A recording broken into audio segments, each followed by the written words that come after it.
to my channel. Don't forget to like and subscribe before I get into this video. This video is going to be a little bit different. As you can see, I'm just sitting here. I'm not out, not vlogging, not modeling.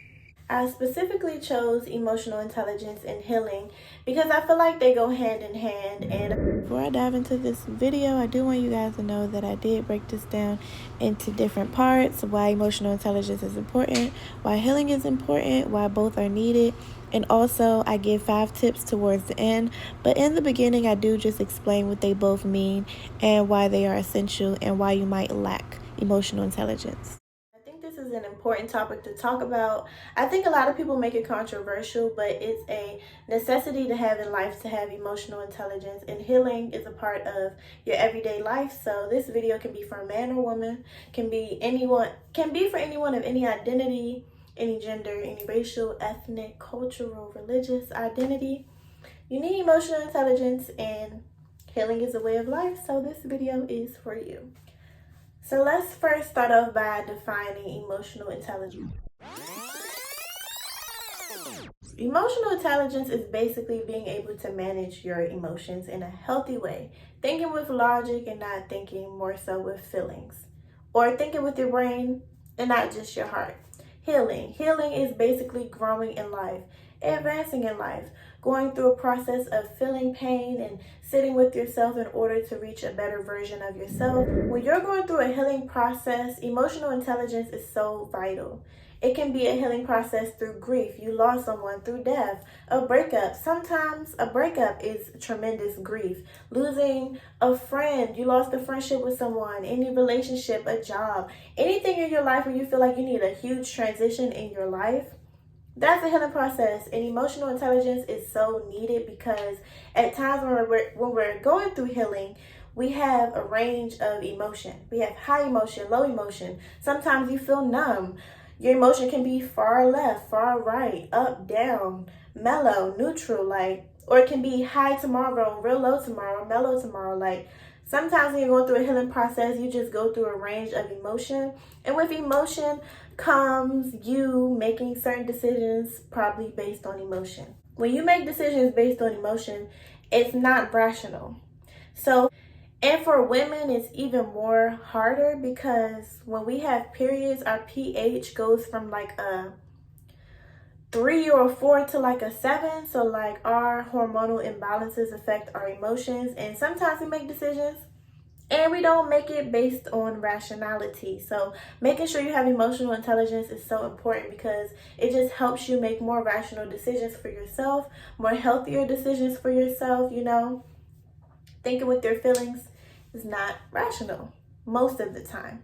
Having emotional intelligence saves you from a lot of things. It saves you from bad decisions that you will make for yourself. It saves you from decisions that you shouldn't make. It saves you from situations that aren't for you. It even saves you from heartbreaks. It saves you from inconveniences in life. It just saves you a lot of time. We don't have balance when we think about the decisions we make. When we still decide to deal with a man that isn't good for us, lacking emotional intelligence, thinking with feelings. When we make decisions based on because we just like somebody but they're treating us bad, you're not having emotional intelligence. So I'm just going to give you guys a couple of tools that I personally use that I see has helped me advance my emotional intelligence. And the first thing is writing out how you feel. So my notes in my phone, if something is heavy on my heart or there's maybe a situation I have to address with the person, I'll literally write out all my emotions and I'll read over it and, not reacting with impulse all the time. Writing out your feelings first and not reacting with impulse when it comes to relationships, and making decisions based on that and not reacting with feeling but more so with logic. So thinking about how you feel and reflecting and figuring out, okay, why do I feel this way? Is this actually the best way to respond to this person? If I respond in this way, what will be the result? Am I going to be happy with the result if I respond in this way? Should I react more with my emotions of me being angry or sad or mad, or react more rational based on what the situation is? Number 2, navigating what's really worth your time, what's really worth your emotional reaction to things. A lot of things aren't worth our time, and we give so much of our energy to negative things, and we react so much and put so much energy and yell and get mad and just fuss and just go off on a tangent. Well, really, let it go. It's gone. Poop, you see, it's gone. You are not worth my peace. You are not worth my mental health. My peace of mind is not worth it. Navigating and figuring out what's worth your reaction. Pausing. When you're upset, pause. Somebody cut you off while you was driving, pause. The Uber driver made you mad, pause. Because sometimes when we react with emotion, that can literally ruin our whole day. We let things ruin our whole day. Somebody bump you walking down the street, let it ruin your whole day. And some things aren't even worth, sometimes and just let it go. Thinking before you react when something makes you upset. Just realizing that certain things aren't even worth your reaction. That might sound simple, but it's actually hard for a lot of people to do. And also, it really helps with healing because you may be already going through something in a day. So giving so much energy to something negative is really just going to add more stressor on top of what you may already be going through. So having emotional intelligence enough to be like, I'm not even going to give that my time. You save yourself so much peace. And meditation and sitting with yourself is the third thing that I'll say. Like, you can't work on emotional intelligence if you aren't self-aware and if you don't know yourself or who you are, what triggers you, what bothers you. And meditation, I'll say it doesn't work for everyone. I've heard people say it doesn't work for them, but I think people have a generalized idea of what meditation is, and it's not all the same.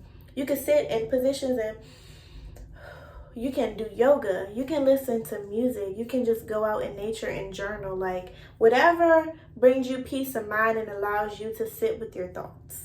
That is meditation. And that will help you understand who you are as a person and what bothers you, because nobody can really know you better than you can know yourself. Sitting with yourself and really knowing the core of who you are, your traumas, what bothers you, what do you like, what do you don't like, what are things that just really tick you off. Like, you have to know yourself in order to be able to have this self-improvement journey.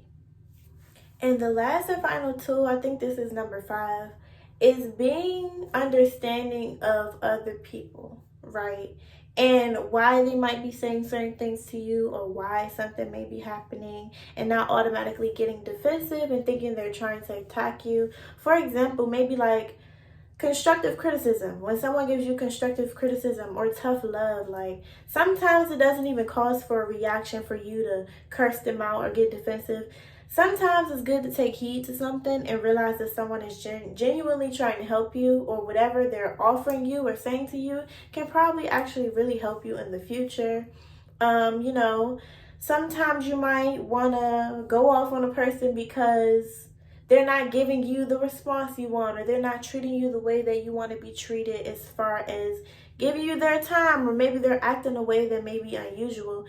Putting yourself in other people's shoes and being able to empathize with people and to see, okay, I understand why this person is doing this because they're going through this. And it helps you react more rationally to a person. I myself, I still lack emotional intelligence in certain areas. I can still improve. I think I'm in like 45% logic and 55% emotion. I do think more so with my heart, but I can always improve. And so this video is for me and it's for you. Having emotional intelligence helps improve your healing journey through whatever you are going through. Not having emotional intelligence just makes it harder for you to heal, because you start making irrational decisions and decisions that do not serve your best interest at heart. I hope this video was helpful for you guys. If you have any tips, please leave them down in the comments below. Don't forget to subscribe to my channel and like this video. And I'll see you guys in my next video. Love you. Bye.